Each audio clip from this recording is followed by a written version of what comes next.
আসসালামু আলাইকুম। আমাদের আজকের সমস্যাটি হচ্ছে যে g not R s equal del x J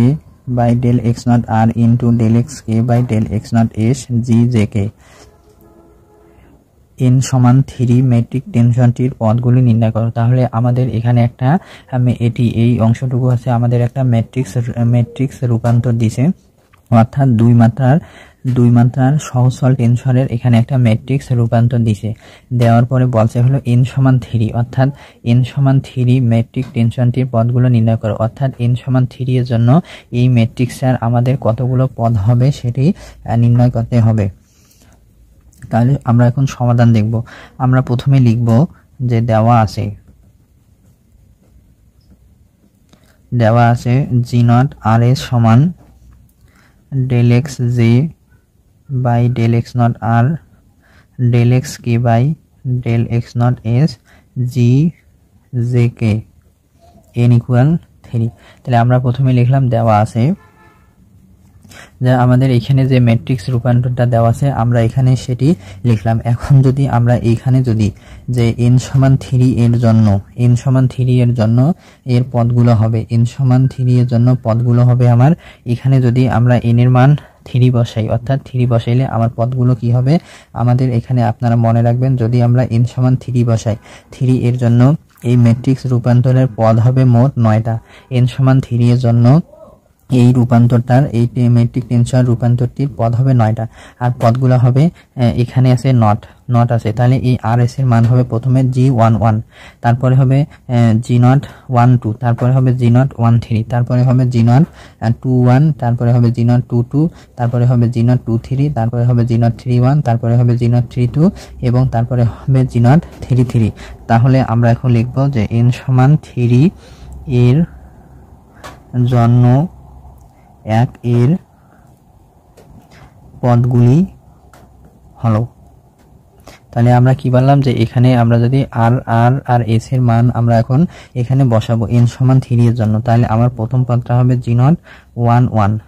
পরের পদটা হবে G012, তারপরের পদ হবে G013, পরের পদ হবে G021, পরের পদ হবে G022, পরের পদ হবে G023, পরের পদ হবে আমার G031, পরের পদ হবে আমার G032 এবং লাস্টের পদ হবে G033। তাহলে আমরা n সমান 3 এর জন্য 1 এর পদগুলো আমরা এগুলো এখানে মোট 9টা পদ পাবো। এখন আমাদের এই 9টা পদের জন্য আমাদের এই অংশটুকু থেকে মান বের করতে হবে।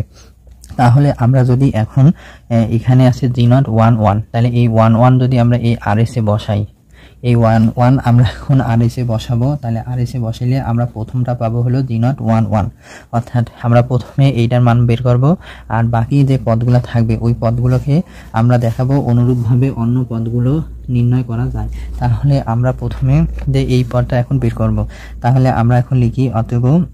G011 ইকুয়াল, তাহলে আমরা এখন কি করব যে এইখানে এই আর এর জায়গায় বসাইলাম 1, এই এস এর জায়গায় বসাইলাম হলো 1। তাহলে আমাদের এখানে আর আছে এখানে এস আছে, এইখানে আমরা 1 বসাবো। আর এখানে আছে জে কে, এই জে কে যেটা আছে জে কে ওটাই থাকবে, এখানে জে কে যেটা আছে ওটাই থাকবে। তাহলে আমরা এখানে এই আর এস এর জায়গায় আমরা এখন 1 বসাবো। তাহলে 1 যদি আমি বসাই তাহলে আবার হবে ডেল এক্স জে আর ডেল এক্স কে, আর নিচে আছে ডেল এক্স নট 1, পরে হবে ডেল এক্স নট 1 আর জি জে কে। তাহলে আমরা কি করলাম যে এখানে আমাদের আর এস আছে, তাহলে আর এস এর জায়গায় আমরা প্রথম পদটা বের করলাম অর্থাৎ G11। তাহলে আর এর জায়গায় আমি এখানে 1 বসাইলাম, এই এস এর জায়গায় আমি 1 বসাইলাম। এরপরে উপরে আছে আমার জে কে, তাহলে জে কে আছে জে কে লিখলাম। আর এখানে আছে ডেল এক্স নট আর, এই আর এর জায়গায় 1 বসাইলাম, এস এর জায়গায় 1, এই যে আর এর জায়গায় 1, এস এর জায়গায় 1। আর এরপরে আছে জি জে কে জায়গায় বসালাম জি জে কে, এখানে যেটা আছে আমি সেটাই বসালাম। এখন আমরা যে প্রথমে এই যে আমার এখানে আছে জে, এই জে এর জায়গায় আমরা এখন 1 2 3 বসাবো, অর্থাৎ জে এর জায়গায় 1 2 3 বসালে আমি এখন 3টা পদ পাবো। তাহলে আমরা এখন কি করব এই জে এর জায়গায় 1 2 3 বসাবো। তাহলে এখানে হবে জে এর জায়গায় 1 2 3 বসাবো আর কে থাকবে আমার স্থির। তাহলে প্রথম পদটি হবে আমার del X 1 by del x naught 1, এখানে হবে del X power K by del x naught 1 আর এখানে আমরা বসাবো কি যে আমি এই যে এর জায়গায় 1 বসাইছি তাহলে হবে জি 1k প্লাস এবার আমি যে জায়গায় 2 বসাবো তাহলে হবে আমাদের ডেল এক্স 2 আর এখানে যা আছে তাই হবে ডেল এক্স নট 1 ইনটু এখানে আছে ডেল এক্স কে মানে এই যে ডেল এক্স কে আর নিচে আছে del x naught 1 del x not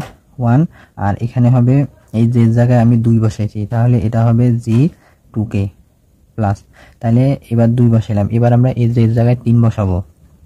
তাহলে আমার পদটা হবে ডেল এক্স 3 তাহলে এই যে জায়গায় আমি 3 বসাইছি তাহলে হলো ডেল এক্স 3 আর এখানে আছে কি ডেল এক্স কে তাহলে ডেল এক্স কে আর এখানে আমাদের আছে হলো 1 1 এটা ঠিক থাকবে আমাদের এখানে যেটা আছে এটা ঠিক থাকবে ডেল এক্স নট 1 আর ডেল এক্স নট 1 আর এটা হবে জি 3k তাহলে আমি এখানে কি করলাম আমি প্রথমে এই যে জায়গায় প্রথমে 1 বসে এই পদ পাইলাম এরপরে যে জায়গায় এখানে 2 বসে আমি এই পদ পাইলাম আর এখানে যে জায়গায় 3 পদ বসে আমি এই অংশটুকু পাইলাম এরপরে আমরা এখানে কে আছে এই কে এর জায়গায় আমরা 1 2 3 বসে এখানে 3টা পদ পাবো এরপর এখানে কে এর মান আবার 1 2 3 বসে এখানে 3টা পদ পাবো আবার এখানে কে এর মান 1 2 3 বসাবো এখানেও আমি 3টা পদ পাবো তাহলে আমি এখান থেকে পদ পাবো হলো মোট 9টা পদ তাহলে আমরা কি বললাম যে আমরা এই অংশটুকু থেকে পদ পাবো কয়টা মোট 9টা তাহলে আমরা এখন পদগুলোকে লিখব এই যে এইখানে যে এই অংশটুকু আছে যে ডেল এক্স কে এই কে জায়গায় আমরা এখন 1 2 3 বসাবো তাহলে এই কে জায়গায় আমি যদি 1 2 3 বসাই তাহলে আমি 3টা পদ পাবো এই যে এখানে কে জায়গায় বসাইলাম 1 আর এই অংশটুকু যা আছে আর এখানে আছে কে এখানে কে তাহলে এখানে কে এই কে জায়গায় আমি এই যে 1 বসাইলাম এখানে 1 বসাইলাম এরপরে কে জায়গায় 2 বসাইছি তাহলে এইখানে হলো 2 আর এখানে আছে 1 2 এই যে 1 2 এরপরে 3 বসাবো ডেল এক্স কিউব এই যে ডেল এক্স কিউব আর এখানে আছে কি কে জায়গায় বসবে 3 তাহলে আছে জি 1 3 এই যে জি 1 3 তাহলে আমি এই অংশটুকুর মধ্যে আমি কে এর মান 1 2 3 বসাইলাম 1 বসে আমি এই অংশটুকু পাইলাম এখানে কে এর মান 2 বসে আমি এই অংশটুকু পাইলাম এখানে কে এর মান আমি 3 বসে আমি এই অংশটুকু পাইলাম আর এই অংশটুকুর মধ্যে আর অন্য যেগুলো আছে সেগুলো আমার এই লাইনে আমি ঠিক স্থির রাখছি অর্থাৎ এইখানে কে জায়গায় 1 এখানে কে আছে তাহলে এই কে জায়গায় 1 বসে এই পদ পাইলাম এরপর হলো এই পদের মধ্যে আবার কে এর মান 2 বসে আমি এই অংশটুকু পাইলাম আবার এখানে কে এর মান 3 বসে আমি এই অংশটুকু পাইলাম তাহলে এই অংশটুকুর জন্য আমি এখানে 3টা পদ পাইলাম এখন আমরা এই যে এখানে আছে কে এখানেও কে আছে এখানেও কে আছে তাইলে আবার এই কে এর জন্য আমরা 1 2 3 বসাবো অর্থাৎ কে এর মানও আমরা 1 2 3 বসাবো তাহলে যদি আমি 1 2 3 বসাই তাহলে আমাদের এখানে আছে del X square by del x naught 1 এই যে del X square by del x naught 1 তাহলে এখানে কে এর জায়গায় 1 বসাবো এখানে 1 তাহলে হচ্ছে del X 1 by del X 1 del X 1 by del x naught 1 G 2 1 এরপরে আমি এখানে কে এর মান 3 বসাবো কে এর মান 3 বসাইলে আমি এখানে এই পদটা পাবো তাহলে আবার এই পদের মধ্যে আমি কে এর মান 1 বসে এই অংশ পাইলাম এই অংশের মধ্যে আবার আমি কে এর মান 2 বসে এই অংশটুকু পাইলাম এরপর এখানে কে এর মান 3 বসে আমি এই অংশটুকু পাইলাম তাহলে আমরা এই অংশটুকুর জন্য 3টা পাইলাম এই অংশটুকুর জন্য 3টা পাইলাম এরপর আমরা এই অংশটুকু বের করব তাহলে এই অংশটুকুর জন্য আমরা এখানে কে এর মান 1 2 3 বসাবো তাহলে এখানে কে আছে আর বাকি অংশগুলো আমাদের বাকি যে অংশটুকু এদের সাথে গুণ আছে সেগুলো ঠিক থাকবে তাহলে আমরা এখানে যদি 1 বসাই তাহলে এই যে এখানে 1 হলো এখানে কে এর মান 2 বসাইলে এই যে 2 পাইলাম এখানে 3 বসে এই যে 3 পাইলাম আর এখানে আছে 3 কে আছে তাহলে কে এর মান যদি 1 বসাই তাহলে হয় 3 1 কে এর মান 2 বসাইলে হলে 3 2 আর কে এর মান 3 বসাইলে এই পদ পাই তাহলে আমি এই পদের মধ্যে এই পদ হবে তাহলে আমি এই পদের মধ্যে একবার কে এর মান 1 বসিয়ে এই পদ পাইলাম পুরাটা এরপর কে এর মান 2 বসিয়ে এই পদ পাইলাম এরপর কে এর মান 3 বসে আমি এই পদ পাইলাম তাহলে আমরা এখান থেকে মোট পদ পাইলাম হলো 9টা তাহলে আমরা এই অংশটুকুর মধ্যে কে এর মান 1 বসে এইটা পাইলাম এখানে 2 বসে আমরা এই অংশটুকু পাইলাম এখানে 3 বসে এই অংশটুকু পাইলাম এরপর এই অংশটুকুর মধ্যে কে এর মান 1 বসে এই অংশ পাইলাম এখানে কে এর মান 2 বসে এই অংশ পাইলাম এরপর কে এর মান 3 বসে এই অংশ পাইলাম এরপর আবার এই অংশের মধ্যে কে এর মান 1 বসে এই পদ কে এর মান 2 বসে আমি এই পদ কে এর মান 3 বসে আমি এই পদ পাইলাম তাহলে এখানে আমি মোট 9টা পদ পাইলাম তাহলে আমরা এখানে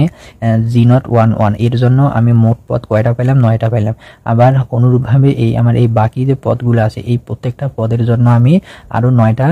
পাবো। তাহলে দেখা গেল যে আমরা যদি এখানে পদগুলো বের করতে যাই তাহলে আমাদের মোট অনেকগুলো পদ হবে, মানে এইটার জন্য 9টা পেলাম, এটার জন্য 9টা, এটার জন্য 9টা, এটার জন্য 9টা, এটার জন্য 9টা, মানে এখানে প্রত্যেকটা পদগুলোর জন্য আমি 9টা করে পাবো। তাহলে এইটি যদি আমরা বের করতে যাই তাহলে এটি আমাদের জন্য খুবই কষ্টসাধ্য হবে। তাহলে আমরা এখানে লিখে দিব অনুরূপভাবে অন্য পদগুলো নির্ণয় করা। তাহলে যে 8টা পদ আমরা যে অনুরূপভাবে অন্য পদগুলো নির্ণয় করা যায়। এরপর আমরা মেট্রিক টেনশনের পদকে ম্যাট্রিক্স আকারে প্রকাশ করা যায়। তাহলে আমরা এটাকে লিখলাম, এখানে আমাদের ছিল প্রশ্নে ছিল G0 RS, ওই RS এর জায়গায় আমরা 1 2 3 বসে আমরা এখানে 3টা সারি আর 3টা কলাম পাইলাম, অর্থাৎ G0 1 1, G0 1 2, G0 1 3, G0 2 1, G0 2 2, G0 2 3, G0 3 1, G0 3 2, G0 3 3। তাহলে এইটাকে আমরা এখন এইটা যে আমরা লিখলাম এটা আছে ম্যাট্রিক্স আকারে প্রকাশ, অর্থাৎ মেট্রিক টেনশনের যে পদগুলো আছে সেই পদগুলোকে আমরা ম্যাট্রিক্স আকারে লিখলাম। এখন এটি আমি কিভাবে লিখলাম দেখি, যে আমরা প্রথমে এই মাঝের অংশটুকু দেখব। মাঝের অংশটুকু আছে হলো এখানে আমাদের নট ছিল, এগুলোর মধ্যে নট ছিল, এই নটগুলোকে তুলে দিয়ে আমরা এখানে লিখছি। তাহলে এখানে ছিল G0 1 1, G0 1 2, G0 1 3, তাহলে এখানে নটটা উঠে দেওয়া হলো G0 1 1, G0 1 2, G0 1 3। এরপরে আমরা এই অংশটুকু নট তুলে দিয়ে এখানে লিখলাম, এই অংশটুকু নট তুলে দিয়ে এখানে লিখলাম। এরপরে আমাদের পরে যে প্রথম অংশটুকু আছে এই অংশটুকু আমি কিভাবে লিখছি, যে এইখানে দেখেন এখানে আছে G0 1 by del x naught 1, তাহলে এইখানে যে পদটা আছে এই পদটা আমি এই যে এইখানে লিখছি। তাহলে কি লিখছে del x 1 by del x naught 1, এই যে এইখানে লিখলাম। এর পরের পদ হচ্ছে আমার এখানে যে এইটা পদ আছে যে del x square by del x naught 1, del x square by del x naught del x square by del x naught 1, এই যে এইখানে এই পদটা লিখলাম। এরপরে আছে আমাদের এখানে del x cube by del x naught 1, এই যে এইখানে যে পদটা আছে এই পদটা আমি এরপর আমরা প্রথমে এই অংশটুকু দিয়ে আমি এইটা লিখলাম। এরপরে আমরা যে বাকি পদগুলো ছিল সে বাকি পদগুলোকেও আমরা সেভাবে লিখবো। তাহলে আমাদের পরের পদে হবে এখানে লিখছি 1 2 3 আর নিচে লিখছি del x naught 1, del x naught 1, del x naught naught, এইটা 1 আকারে লিখছি। এরপরে উপরে আবার হবে 1 2 3 আর নিচে হবে del x naught 2, del x naught 2, del x naught 2। এরপরে আবার আছে উপরে হবে 1 2 3, নিচে হবে del x naught 3, del x naught 3, del x naught 3। অর্থাৎ এই অংশটুকু আপনাদের ভালোভাবে মনে রাখতে হবে যে প্রথমে আমরা দিব 1 2 3, এরপরে নটটা হবে 1, এরপরে আমরা দিব আবার 1 2 3, তারপর দিব নটটা 2 2, এরপরে আবার লিখবো 1 2 3, এরপর দিব নটটা 3। আর এখানে আমরা বাকি পদগুলো নির্ণয় করি নাই দেখি একটু আপনাদের বুঝতে কষ্ট হবে, তাহলে এইখানে আপনাদের একটু নিয়ম মনে রাখতে হবে, কষ্ট হলেও এখানে একটু নিয়ম মনে রাখতে হবে। এরপর এই অংশটুকুর অপোজিট মানগুলো আমরা এখানে লিখছি। তাহলে এখানে ছিল আমার 1 2 3, তাহলে আর এখানে কিন্তু নট ছিল না, এই যে আমরা নট না আকারে লিখছি। এরপরে এই অংশে 1 2 3, মানে দেখেন এখানে ছিল উপরে 1 2 3, এই 1 2 3 আমাদের এখানে আসলো 1 2 3 আর এখানে নটটা আছে, এই যে আমরা এখানে নট লিখছি। এরপরে আমাদের উপরে হলো 1 1 1, এরপরে এখানে হবে আমাদের 2 2 2, এই যে দেখেন এখানে ছিল নট 2 মানে del x naught 2, del x naught 2, del x naught 2, এই নটটা করে আমাদের উঠে গেল, এই নটটা উঠে যায় উপরে উঠে গেল, উঠে যায় আমাদের হলো কি এখানে del x naught 1, del x naught 2, del x naught 3 আর উপরে হলো স্কয়ার স্কয়ার স্কয়ার, মানে এখানে প্রথমে 1 1 1, তারপর 2 2 2, তারপর এখানে দেব 3 3 3 আর আবার এখানে হবে নট 1 নট 2 নট কিউব। তাহলে এটি হচ্ছে যে আমাদের মেট্রিক টেনশনের রূপান্তর, বা আমরা মেট্রিক টেনশনের পদগুলোকে আমরা এইভাবে করে লিখতে পারি।